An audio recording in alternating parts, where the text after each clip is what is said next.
¿Podemos comenzar? Sí se ve que se lo escucha, doctor. Sí, sí, se puede comenzar. Muchas gracias. Ya, bien, entonces comenzamos. El tema de asfixia perinatal prácticamente es un término en el cual evalúa a un recién nacido en el cual este pequeño pasa del estado intrauterino al extrauterino, requiriendo algunos tipos de soporte. El término de asfixia perinatal actualmente está dentro del, del término de lo que se conoce como encefalopatía neonatal. ¿Por qué les hablo de este término? Porque en cierta manera la asfixia perinatal va a llegar a, tal vez, dependiendo del grado de severidad que pueda presentar, tener una encefalopatía neonatal. Entonces, viéndolo desde ese punto de vista, la encefalopatía neonatal prácticamente vamos a encontrar varias causas probables de encefalopatía, desde procesos agudos hasta procesos crónicos o degenerativos. En los procesos agudos es donde nosotros hablamos de la hipoxia isquémica, ¿ya? Del evento hipóxico isquémico que va a llevar al bebé a una asfixia perinatal. Entonces, recuerden que la asfixia perinatal está dentro de lo que es la encefalopatía neonatal, ¿ya?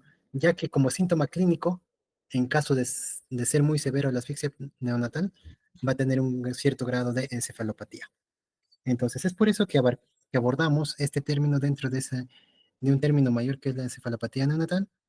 Y ustedes deben de conocer que no solamente existe lo que es la asfixia perinatal como causa de encefalopatía, también vamos a tener lo que son, por ejemplo, los eventos isquémicos, los eventos hemorrágicos como en el stroke, o de manera progresiva que puede comenzar, que son problemas metabólicos, como en este caso, los errores innatos del metabolismo, un sangrado o una hemorragia intracraneal también, procesos de infecciones cerebrales como meningitis y también procesos de consumo de sustancias tóxicas.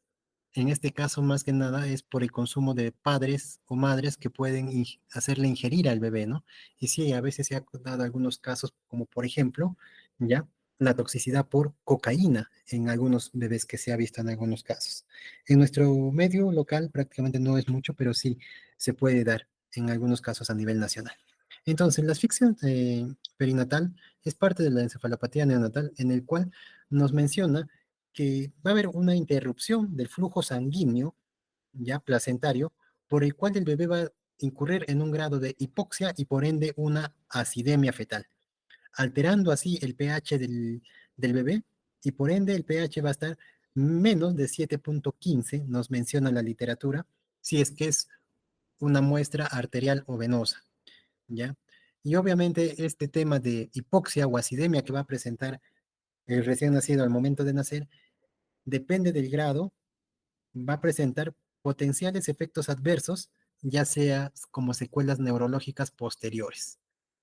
Entonces, la interrupción de flujo sanguíneo que presenta el bebé al momento del parto puede ocasionar todo este grado de encefalopatía neonatal a largo plazo, teniendo como secuelas neurológicas incluso lo que son las parálisis cerebrales infantiles.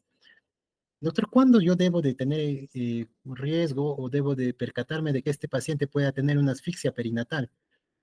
Según la Sociedad Colombiana de Neonatología que nos muestra en su guía, ellos nos presentan una clasificación de factores de riesgo, en cual lo dividen en cuatro etapas. En la clase número, prácticamente cuando hablamos de factores de riesgo antes de la atención inmediata del recién nacido, mencionábamos los factores de riesgo como por ejemplo el líquido meconial, la presencia de fiebre materna, la presencia de taquisistolia. ¿Eso qué quiere decir? Mayor a 5 contracciones en 10 minutos.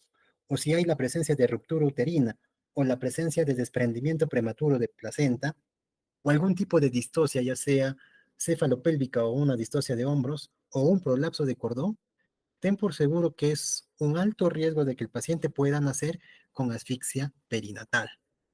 Entonces, vamos a tener en consideración estos factores de riesgo y obviamente si es que nuestro paciente se interrumpe el flujo sanguíneo, vamos a tener una acidosis y por ende nosotros vamos a tener la sospecha de una asfixia perinatal. ¿Por qué es importante esta asfixia perinatal? Porque abarca más o menos el 60% de las encefalopatías que nosotros vamos a encontrar. De las que habíamos mencionado, el 60% de las encefalopatías. Se produce de 1 a 8 por cada 1000 nacidos vivos. Nuestra incidencia en el hospital casi también es por ahí, ya que atendemos más o menos a 2400, 2500 partos al año, ¿ya? De eso, de toda esa cantidad, aproximadamente sí ocurren 3 a 5 casos a nivel anual. Entonces debemos de tener en consideración todo ello. Tiene una alta tasa de mortalidad que llega a un 23%. ¿Por qué? Porque esta hipoxia, esta asfixia, contribuye a un daño multiorgánico, ¿ya? Y por ende puede tener muerte. O sea, tiene una alta tasa de mortalidad, lo que es la asfixia perinatal. También es prácticamente causa del 20% de la parálisis cerebral infantil. Sabemos que la parálisis cerebral infantil es un diagnóstico prácticamente al año de los pacientes pediátricos que se llevan, y estos por lo general llevan un retraso del desarrollo psicomotor, y ya al año prácticamente podríamos dar un diagnóstico ya de una parálisis cerebral. Entonces, de todos los pacientes que tienen parálisis cerebral, el 20% prácticamente ha tenido lo que es una asfixia perinatal. Entonces, es un diagnóstico importante. Asimismo, tiene una morbilidad con la epilepsia, que prácticamente es parte del 33% de los casos de epilepsia, y, y también puede tener deterioros cognitivos, ¿ya? O ya sea en la conducta o en el aprendizaje o en la atención. Entonces, tener en consideración que la asfixia perinatal mayormente se va a ver con complicaciones neurológicas y tiene una alta tasa de mortalidad. Es por eso que es importante el reconocimiento de esta patología, ya que un tratamiento oportuno reduce justamente toda esta morbilidad. Nosotros haciendo un diagnóstico oportuno y dándole un tratamiento adecuado, vamos a reducir todas estas probabilidades de morbilidad que pueda tener el paciente. Entonces, como les mencionaba, es una de las causas importantes de mortalidad neonatal, es una de las primeras causas, por ejemplo, en la Ciudad de México, es una de las primeras causas de mortalidad neonatal. En nuestro país es la tercera causa de mortalidad neonatal. La primera en nuestro país es la prematuridad, seguido por sepsis neonatal, y la tercera causa es asfixia perinatal. Entonces, por eso es importante también el reconocimiento de este tipo de problema o de patología. Entonces, nosotros para justamente llegar a un diagnóstico, ¿ya? De lo que es asfixia perinatal, es importante tres criterios diagnósticos. Uno es el gasométrico. Segundo, es la puntuación de Apgar. Tercero, las repercusiones orgánicas que pueda tener este paciente de fallo multiorgánico. Y cuarto, los síntomas clínicos neurológicos que pueda tener este paciente. De esta manera, agrupando cada uno de ellos, ya podemos llegar a un diagnóstico y ofrecerle el tratamiento oportuno de hipotermia a este paciente. Entonces, ¿cuándo vamos a tomar, por ejemplo, el AGA de cordón? Cuando hay la presencia de eventos centinelas o eventos perinatales que hayan visto comprometido el flujo sanguíneo placentario, por así decirlo, por ejemplo, las desaceleraciones de la frecuencia cardíaca fetal, lo que normalmente se conoce como categorías o DIP 1, 2 o 3 en lo que es el monitoreo fetal. La presencia de ruptura uterina, la presencia del circular de cordón doble o triple, la presencia de ruptura o prolapso de cordón umbilical, si hay un traumatismo materno o si hay un sangrado o hemorragia materna, ¿ya? También si es que hay resucitación o RCP neonatal o si hay un desprendimiento de placenta. Entonces, ustedes pueden ver, todos estos eventos que prácticamente hemos descrito tienen en común que van a alterar el flujo sanguíneo placentario. ¿Qué quiere decir? Que no va a haber paso sanguíneo de la placenta hacia el bebé. Van a interrumpir esta conexión y por ende nosotros debemos de medir el grado de hipoxemia que presenta este paciente. Entonces, ¿cómo lo medimos? Con un AGA de cordón umbilical. Entonces, eso es uno de los criterios importantes para nosotros llegar al diagnóstico. Cuando el paciente prácticamente sufre lo que es la interrupción de flujo sanguíneo fetal, prácticamente el paciente se va a quedar en un estado de hipoxia. Entonces, ¿qué significa ese grado de hipoxia? Significa que va a disminuir el aporte de oxígeno, disminuye el aporte de glucosa, ¿ya? Es por ende que eso es la primera fase en el cual hay un daño justamente por la hipoperfusión o la hipoxia que hay al detener este flujo sanguíneo, y esa primera etapa es lo que produce el daño por hipoxia. Teniendo en consideración que este tiempo de hipoxia ya nos lleva más allá prácticamente durante la primera hora, ya que justamente cuando este paciente nace con ese tema de hipoxia, nace con el tema de hipoperfusión, este paciente tiene que rápidamente ser reanimado y apoyado justamente con las maniobras que conocemos de reanimación neonatal para que pueda este paciente reperfundir este grado de hipoxia. Entonces, el primer periodo más o menos tiene un tiempo de 6 horas, ¿ya? Incluso esta primera etapa hay un periodo de latencia que incluye también hasta las 6 horas. ¿Por qué es importante esta primera etapa? Es importante porque en esta primera etapa, si nosotros aprendemos a reconocer síntomas clínicos de encefalopatía, como por ejemplo letárgico, coma o convulsiones, eso quiere decir que nuestro paciente está teniendo cierto grado de repercusión neurológica y por ende debe ingresar a tratamiento de hipotermia. ¿Y cuánto es el lapso o el tiempo para que pueda ingresar en hipotermia? Solamente es este plazo de las primeras 6 horas. ¿Por qué? Porque posteriormente a ese tiempo ya viene lo que es la etapa secundaria, donde hay la formación de estrés oxidativo e inflamación.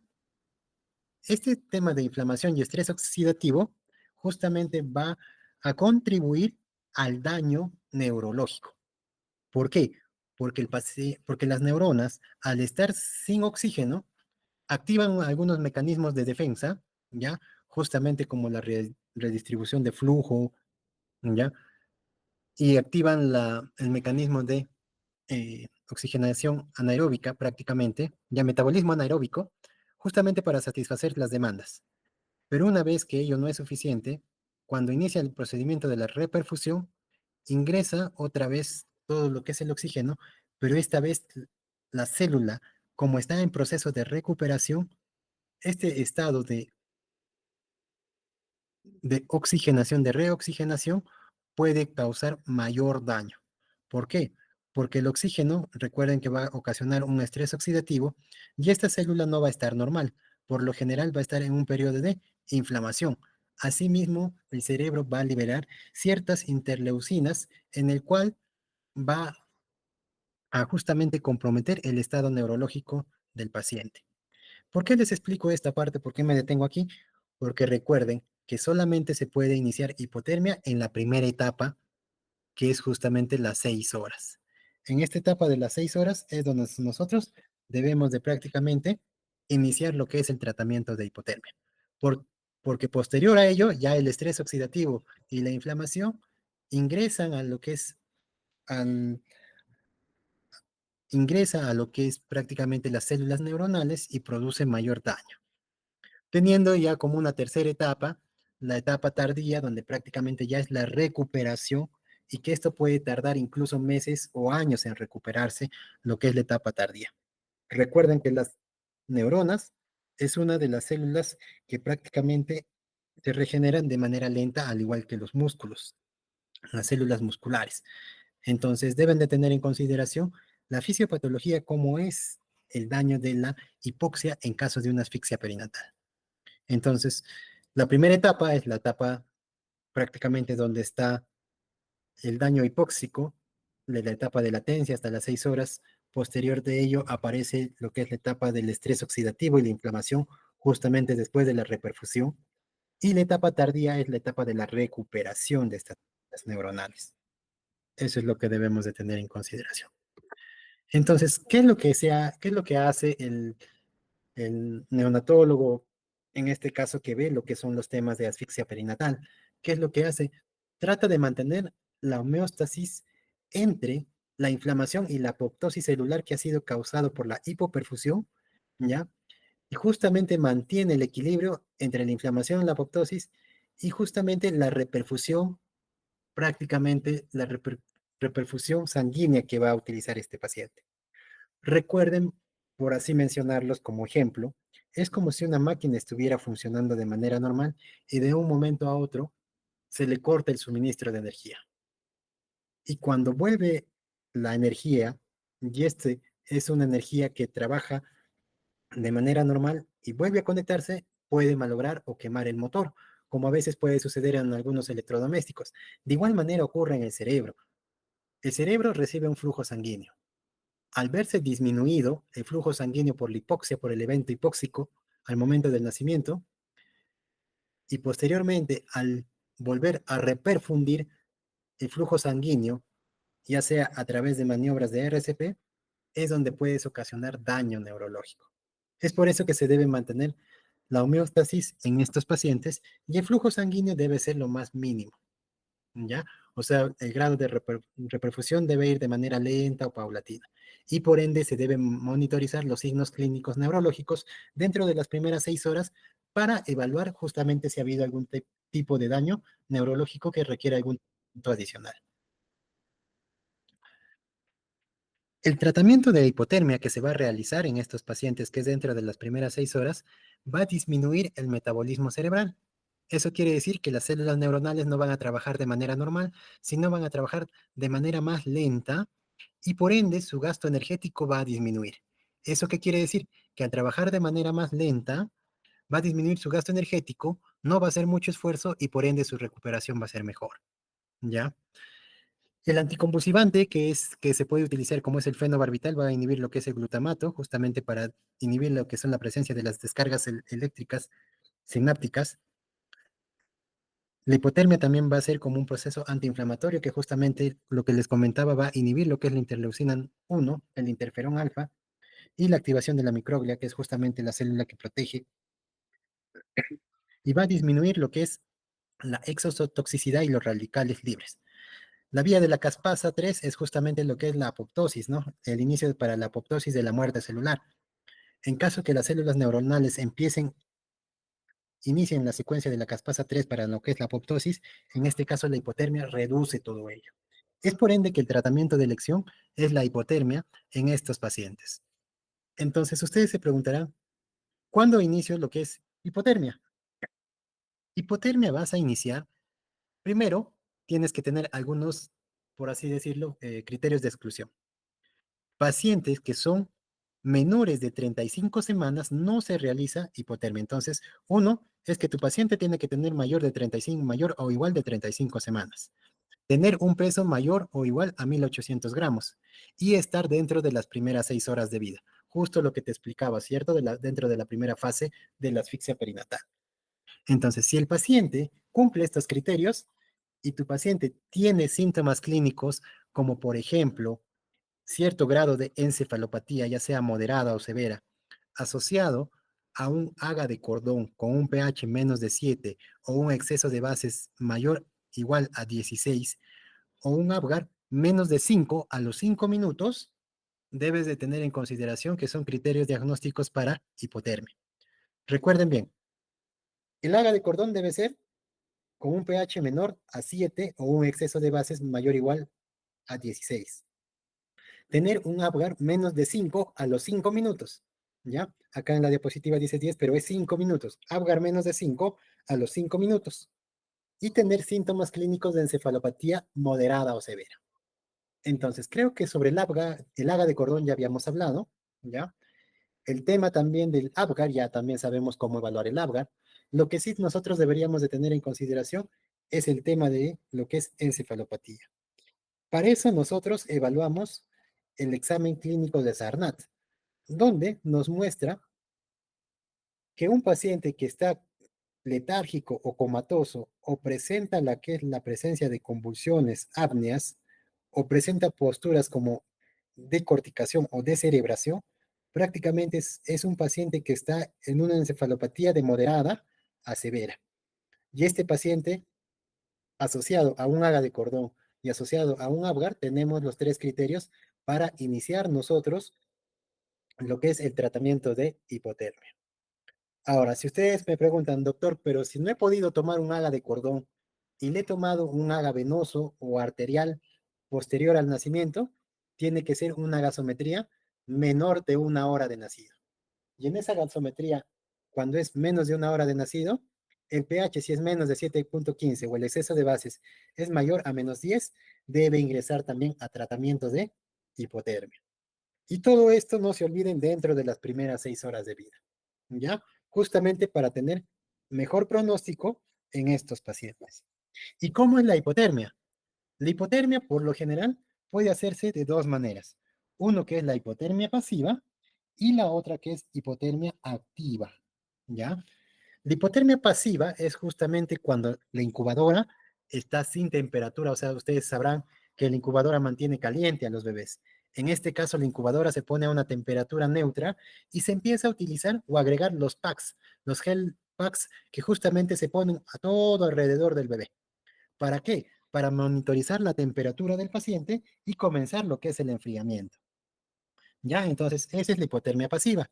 O la hipotermia activa es cuando podríamos prácticamente poner al paciente ya sea un casco cefálico, ¿ya?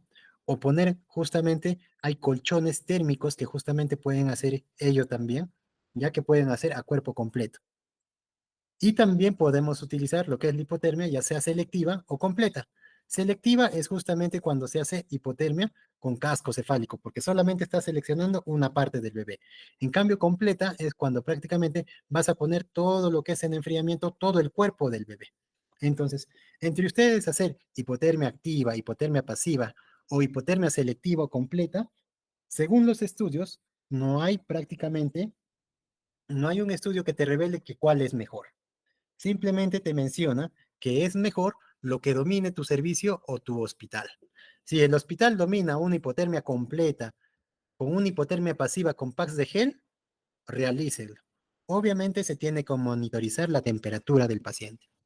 Entonces, una vez que se inicia la hipotermia selectiva, ustedes tienen que ver cuánto es el tiempo y la duración de esta hipotermia.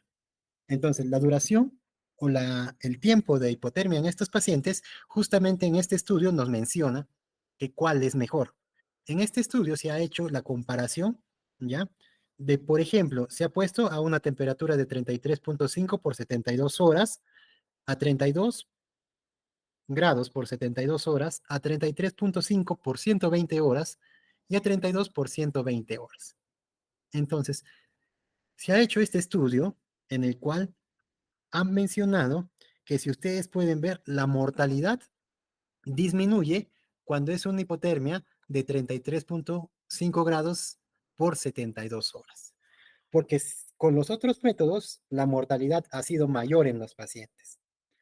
Entonces, pues por eso nosotros que usamos a esa temperatura. Cada vez que nosotros vamos colocando los pack gel alrededor del cuerpo del paciente, el paciente cada vez poco a poco se va enfriando.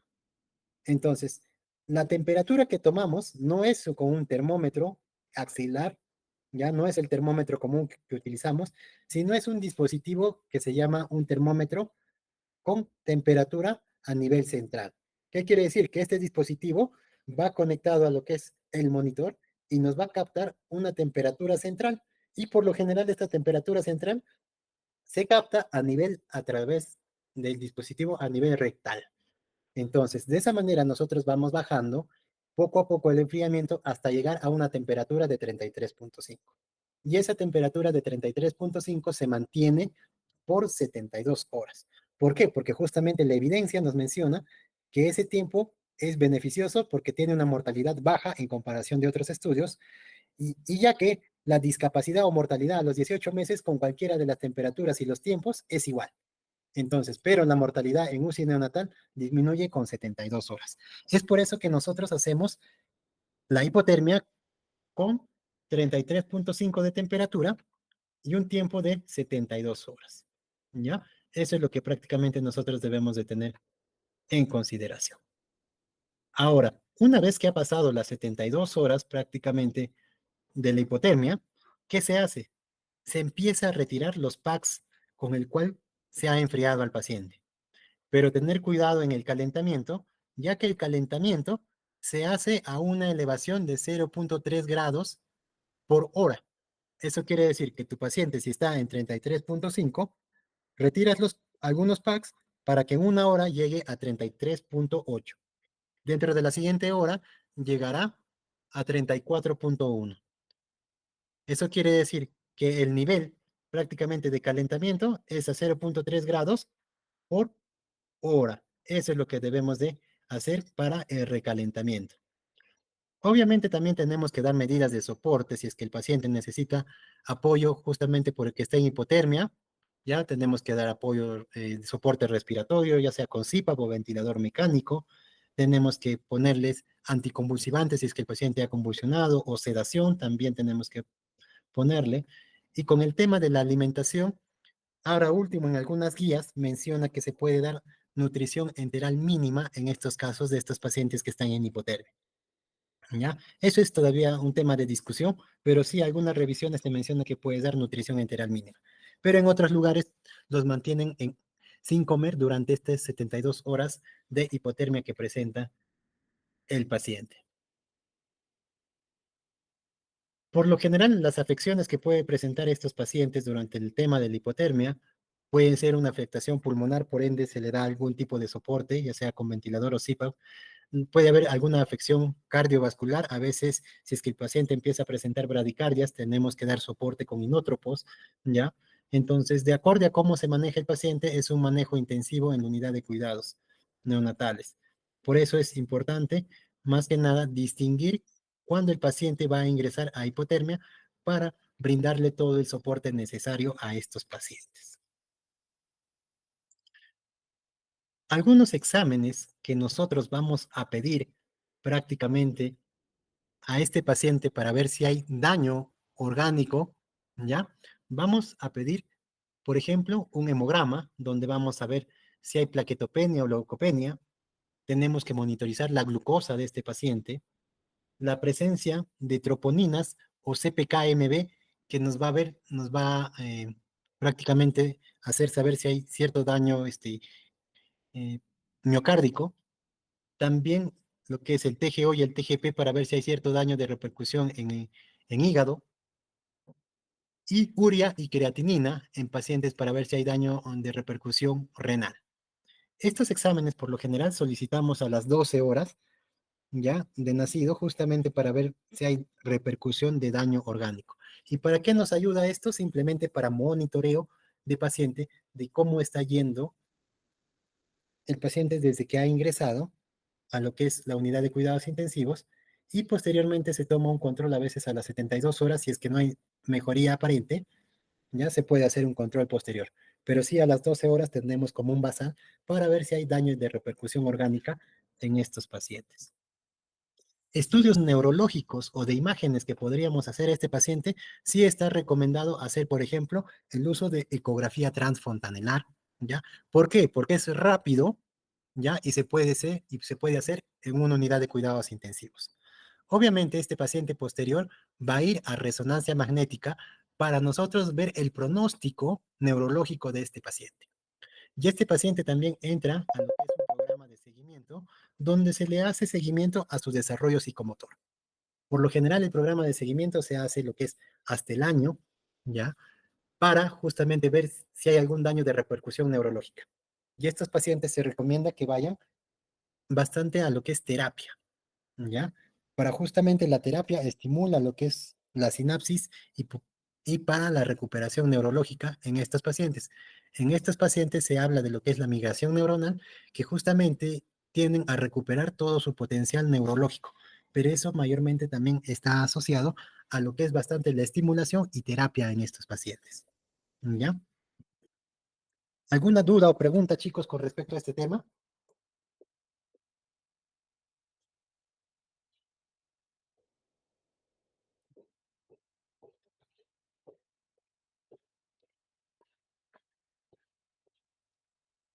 En sí es un tema corto, ¿ya? Cosas puntuales que ustedes deben aprender, los criterios diagnósticos, ¿ya?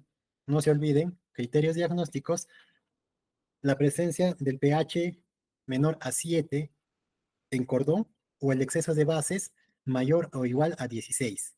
Apgar menos de 5 a los 5 minutos y encefalopatía moderada o severa según la clasificación de Sarnat. El daño orgánico recién se ve a las 12 horas, ¿ya?